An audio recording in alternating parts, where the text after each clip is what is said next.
Hello everyone, good morning and welcome back to a brand new blog. তো আজকে সকালটা শুরু হচ্ছে একটুখানি কফি দিয়ে, তারপর প্রচুর প্রচুর পড়াশোনা দিয়ে, যেহেতু আমার এক্সাম চলছে তাই জন্য।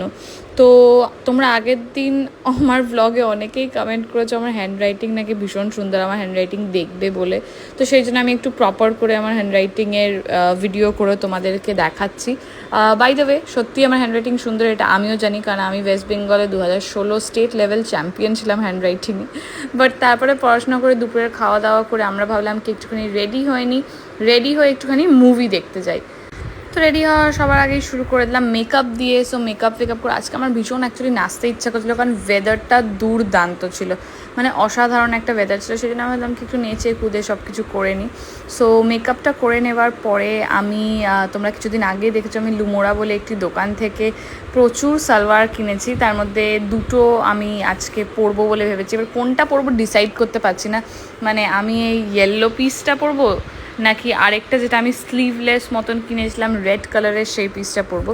তো বেসিক্যালি আমি, সুকান্ত আর প্রিয়াঙ্কা যে আমার বান্ধবী, আমরা তিনজনে মুভি দেখতে যাচ্ছি।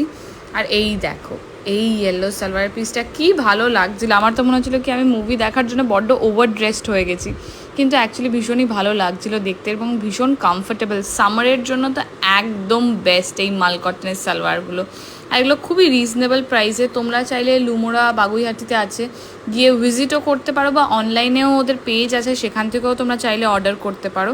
সো আমি আমার লুকটা এইভাবে ক্রিয়েট করেছিলাম। তোমাদের যদি কারোর এই সালোয়ারটা পছন্দ হয় অবশ্যই আমাকে কমেন্টে জানিও। আমি কিন্তু তোমাদেরকে ওদের পেজের লিঙ্ক বা ওদের শপের অ্যাড্রেস দিয়ে দিতে পারি। আর এই লুকটা কেমন লাগছে অবশ্যই কমেন্ট করে জানিও। অ্যান্ড তোমরা অনেকে আমাকে জিজ্ঞেস করেছো আমি কী নিয়ে পড়ি। আমি মিডিয়া সায়েন্স নিয়ে পড়ি, আমার সেমিস্টার 6। আর এই যে আমি, প্রিয়াঙ্কা আর সুকান্ত মিলে আমরা দেখতে গেছিলাম হচ্ছে ককটেল 2, যেহেতু ককটেল 1টা আমাদের ভীষণই ভালো লেগেছিলো। তারপরে আবার যেহেতু অনেকটা সময় ছিল সেই জন্য আমরা ভাবলাম কি না বাড়িই চলে আসি।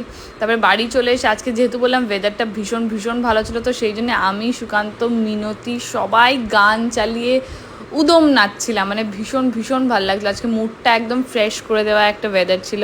আর এটা ওয়ান অফ মাই ফেভারিট মুভিজের গান, সেই জন্য আমার আরোই ভালো লাগছিলো নাচতে আর কি। বাট এইসব নাচাকুদা হয়ে নেওয়ার পরে আমি একটুখানি স্নান করলাম, স্নান করে আবার একটু পড়তে বসে গেলাম।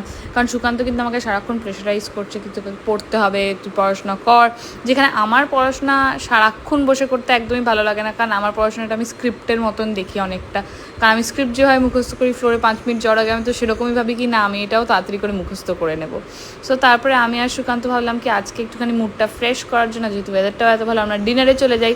সো আমি আর সুকান্ত মিলে গিয়েছিলাম হচ্ছে ডিনারে। আর এটা কিন্তু JW ম্যারিয়টে। ফার্স্টে গেছিলাম ওদের 259 বারে। তারপর কিন্তু ওইখান থেকে একটুখানি টুকটাক খাওয়া দাওয়া করে তারপরে আমরা চলে যাব হচ্ছে JW কিচেনে ডিনার করতে। এবং আমাদের অ্যাকচুয়ালি JW ম্যারিয়টের খাবার ভীষণই ভালো লাগে, এনভায়রনমেন্টটা খুব ভালো লাগে। তো সেই জন্যই ওখানে বারবার ফিরে যাওয়া। আর আমরা কিন্তু ডিনার টেবিলে বসে বা কারে লং ড্রাইভ করে বাড়ি ফেরার সময় আমাদের জীবনের যত যাবতীয় ডিসকাশন, সারা দিনটা কেমন কাটলো, কী হলো, এই ডিসকাশনগুলো কিন্তু তখনই হয়। আর যেহেতু আমরা বাফে নিয়েছিলাম, আমরা প্রচুর প্রচুর খাবার নিয়েছিলাম, কারণ আমাদেরকে খেতেই হবে এরকম একটা করে সব কিছুর লোভে পড়ে আর কি বেশি বেশি খাবার নিয়েছিলাম। So thank you so much for watching this blog. তোমাদের সাথে দেখা হচ্ছে আবার পরের ব্লগে। Till then, bye by.